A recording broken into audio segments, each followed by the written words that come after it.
นกยุงไอแดงขอกินน้ำแดอืมได้ตัวไอ้แดง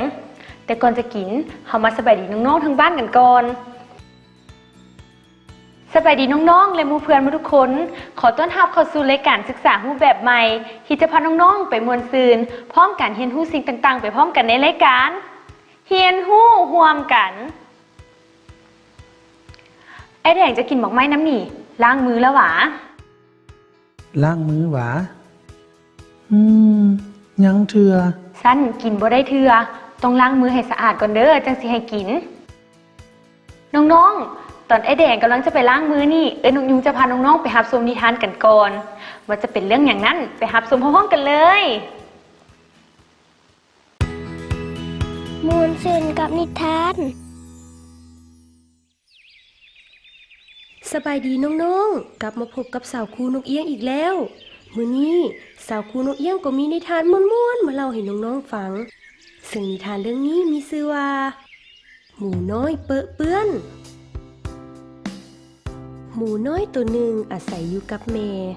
แล้วเป็นคนมากินขนมและอาหารที่บ่มีประโยชน์แม่ของลาวได้บอกสอนลาวเป็นประจำเรื่องฮู้รักษาความสะอาดโดยเฉพาะเรื่องอาหารการกินลูกฮู้บ่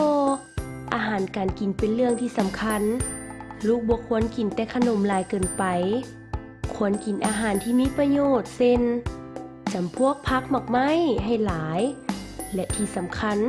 ต้องกินสะอาดดื่มสะอาดเพื่อให้สุขภาพดีและแข็งแรงเด้อเมื่อเลิกเรียนหมู่น้อยและหมู่ของลาวได้ไปแล่นลิ่นอยู่น้ำกันอยู่ที่เดินใกล้โรงเรียนพวกเขาลิ่นน้ำกันอย่างม่วนซื่น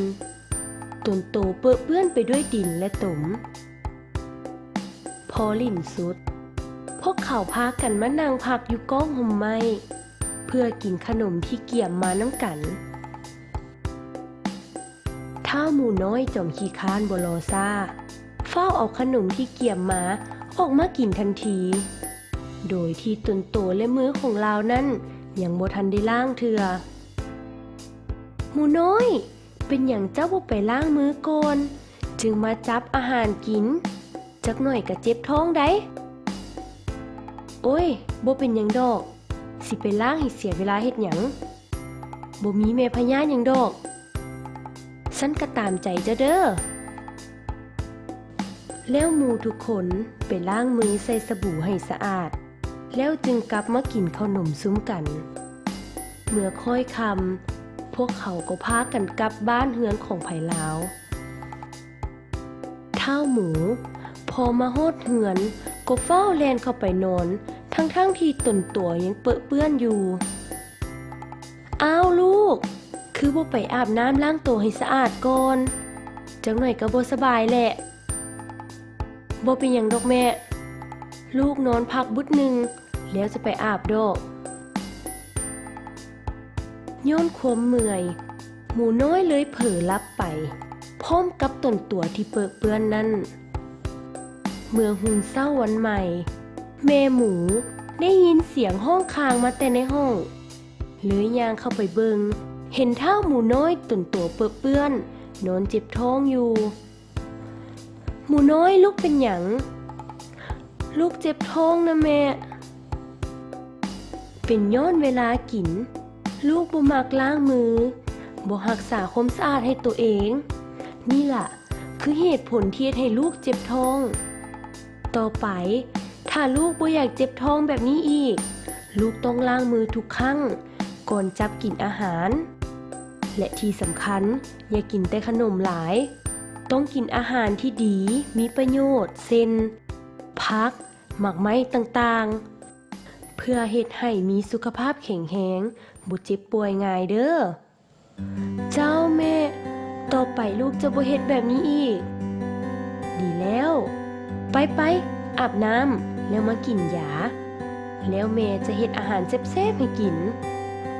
เจ้าแม่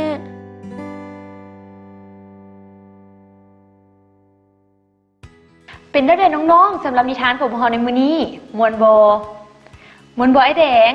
ม่วนหลายเลยแหละนกยุง น้องๆฮู้บ่มื้อนี้เท่าสันติและเท่าตุ้ยเพิ่นพากันออกไปเลินนอกบ้านได้หั่นอยากฮู้บ่ว่าพวกเขาไปเฮ็ดหยังไปพวกเขาไปเบิ่งพร้อมๆกันเลย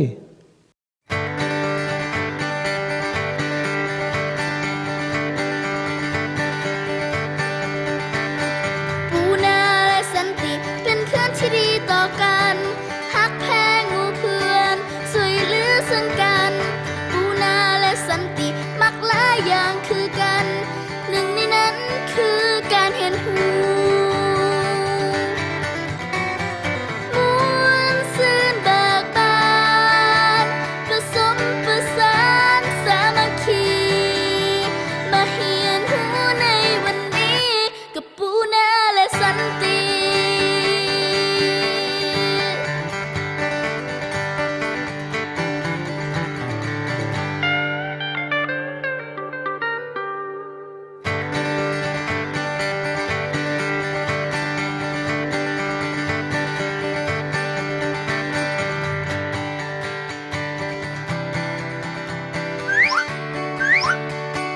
ฮ่า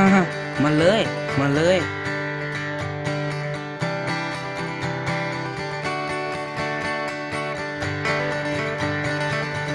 นี่แน่ นี่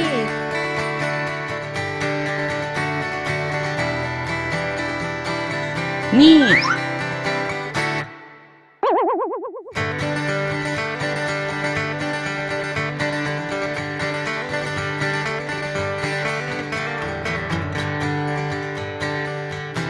เอาสันติ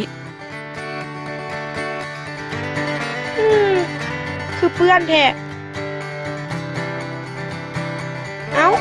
เอา เอ้า เอา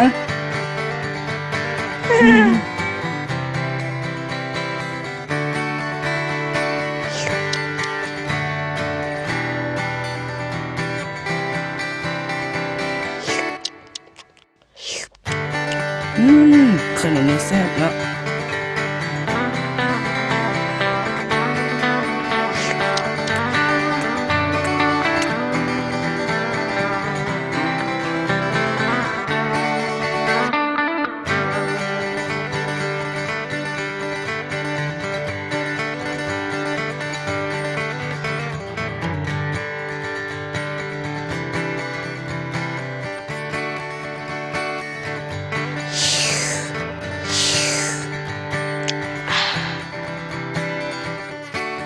ซื่นใจเด้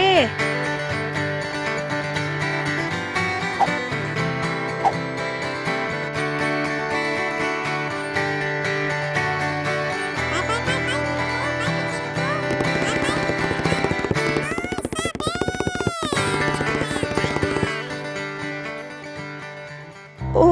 ย โอ้ย โอ้ย เจ็บท้องเด้ เอาสันติจะเป็นหยังบ่เป็นไปเลินเพื่อน แล้วมาจับกินอาหารอีกแมันบ่ อืม หันแหละจึงเฮ็ดให้เจ้าเจ็บท้องน่ะ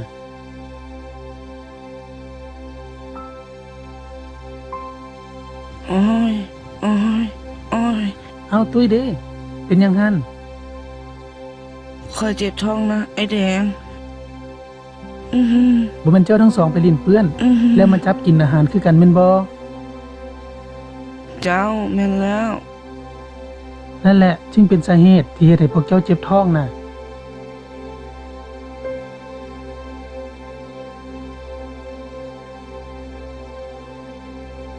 ไอ้แดง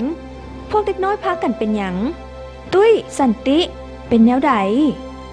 พวกเพิ่นทั้งสองคนพากันไปเลินเพื่อน และบ่ล้างมือ แล้วไปจับกินอาหาร จึงเฮ็ดให้พวกเพิ่นทั้งสองเจ็บท้อง โอ้ แม่นบอสันพวกเจ้ากินยาแล้ววะ ยัง ไปสันเสาครูจะพาไปสุขศาลา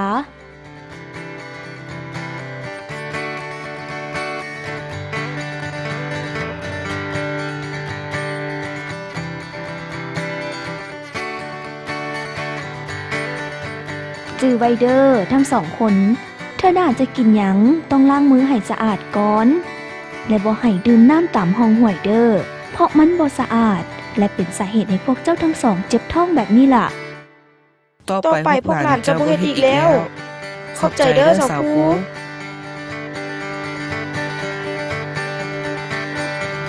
น้องๆทางบ้านจือไว้เด้อถ้าบ่อยากเป็นคือสันติและเท่าตุ้ยเวลาลิ้นเปื้อน หรือเฮ็ดสิ่งต่างๆ ก่อนจะกินต้องได้ล้างมือซะก่อนถ้าบ่ดังนั้น พวกน้องๆก็จะเจ็บท้องคือเท่าสันติและเท่าตุ้ยนี่และอีกอย่างหนึ่งน้ำดื่มก็คือกันเด้อเวลาดื่มน้ำบอกวันไปดื่มน้ำตามห้อยห้องเพราะน้ำนั้นมันบ่สะอาด จะพาให้น้องๆเจ็บท้องได้ได